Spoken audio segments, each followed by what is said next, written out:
What's something you did that you later found out was illegal? Story 1. Almost every day in college, I'd stop at a gas station near my place to pick up a snack or drink or whatever, and on my way out I would grab a copy of the newspaper from the stand right next to the door. Without paying for it. Every time. Because my dumbass for some reason thought newspapers were free. I was oblivious until my college boyfriend finally saw me do it and pointed out I was stealing. Oopsies. Reply. This just brought back a memory from when I was like 7. Every Sunday my dad would get donuts and buy the Sunday paper from the kids outside the grocery store. I remember this one time we went inside the store to buy something. I saw he had like 50 cents in a cup holder and I took it to buy one of those gold necklaces from the gumball machine. This was the early 90s and all my favorite athletes, musicians and the cool kids at school had chains and my dumb 7-year-old ass thought they got them from the gumball machines at the grocery store. I was never allowed to buy anything from them, so I figured while my dad was shopping I pretend to use the restroom and finally get one. After we checked out he asked me for the 50 cents from his car so he could buy the paper. I told him I didn't have it, but he knew what I did. He asked to see what I bought and I confessed I bought one of those gold chains and got one that said state. I explained that it would make me look so cool because nobody else's chain I saw had writing on it. I seriously thought I was so lucky and was destined to be the coolest kid in my 2nd grade. I vividly remember my dad taking it out of the little plastic egg it came in laughing, telling me it didn't say state but Elvis in cursive. I honestly was terrified he was going to keep it and sell it to teach me a lesson. But he gave it back to me. And you better believe I rocked that 50-cent Elvis fake gold chain at school for like 3 days until it broke at recess. I have never been as cool in my 39 years of existence as I was those 3 magical October days rocking my Elvis chain. Story 2.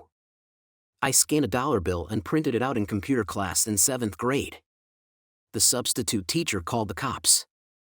An officer showed up, took me in a small room, threw the actual book at me, and made me read the entries on counterfeiting aloud. I was super scared, but girls liked me a lot more after I got pulled out of class by the police. Reply. Calling the cops was a weak move. Reply 2.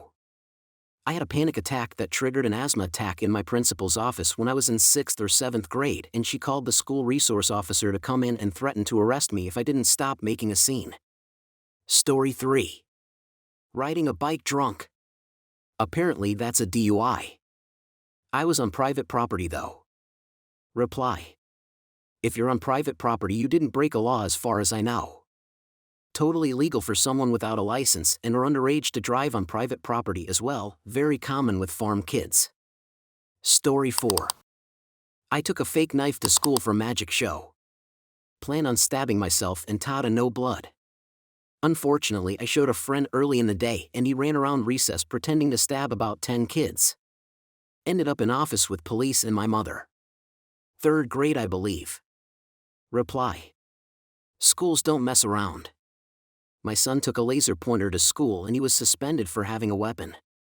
Edit. It was a small keychain laser pointer made to entertain cats. They said he could blind someone with it and that's why it was a weapon. He was in 8th grade at the time. Reply 2. We had a fake rifle, the kind people would march in parades with in the 60s. It was all wood with a metal barrel, but it looked real. I took it to school for show and tell in like 3rd grade. This was maybe 1975 or so, decades before school shootings were a thing. When I walked into the classroom with it I brandished it and shouted, "All right, this is a hijack." Everyone laughed, including the teacher, but I was forced to bring it to the office and leave it there for the rest of the day. Story 5. When I was in middle school my dad would give me $20 a week to pay for much. I was rarely ever hungry at lunch so I just ended up saving the money. One day someone asks to borrow $1 to buy snacks and they'd pay me back with a quarter as interest the following week. I agree and it becomes a thing. Next thing I know more people are quietly borrowing money from me and paying me back and it kind of snowballs to the point where I even had teachers borrow money from me once in a while. During this period I had lamented to my buddies that 1 or 2 folks who had borrowed from me often were avoiding me because they couldn't pay me back. Someone offered to collect the money from me if they could keep some of what they got. It sounded like a good deal so I agreed. I eventually stopped doing it because I felt like people were only using me for my money. I tried to reinvent myself when I started high school. Years later, I realized that I had inadvertently been a loan shark. Reply: I think I just read an origin story, lol. Reply 2: in elementary school, I think it started with a kid offering me a quarter for one of my tater tots. I quickly realized that if I sold enough of the ones that came with my lunch, I could pay for an extra side of them and sell them too. Did it for a few weeks and made some good money. Principal shut down my black market tater tot scheme. My mom worked at the school, and it's still her favorite story about me from then. Story 6. I helped myself to the candies that were in bins at grocery stores, the ones where you had to scoop into a bag. I was like 10 and thought those were candy samples. Reply: when I was really little, I used to steal and eat green beans from Walmart because I didn't think my mom would ever buy them for me. Story 7. I bought a sandwich from outside the US and didn't eat it until I landed back home and didn't declare it. Reply: what the fuck is wrong with you? Reply 2. If it was an invasive ham, you could have destroyed an ecosystem. Story 8. Went trout fishing and kept about 5 illegally sized trout. The river I was on has multiple different zones with all different legal sizes that people can keep, and some zones you can't keep trout of any size, and I thought I was in a certain zone. Never got caught, but if I did, it probably would have been a $300 to $500 ticket and got the fish confiscated. Reply: camping, my little brother caught his first fish and wanted to eat it. It was much too small, but my parents gave in to the cute 4-year-old kid. Park ranger happened to walk by and say hi as dad was preparing it. Little bro dragged her over to show off his catch. She just smiled and moved on. Good people are out there. Story 9. I once built a 3-foot-long blowgun for target shooting. It was winter, I was bored, I got pretty good with it, so I thought I might use it to hunt. So, not being a total idiot, I looked up the legalities of it, and it turns out you can't even own one here. So it's back to being plumbing supplies again. Reply: you misunderstood. You can't be caught owning one in your area. Story 10. When I was really little, like toddler, my mother pushed the cart close enough to a fire alarm at the grocery store that my curious hand was able to find it.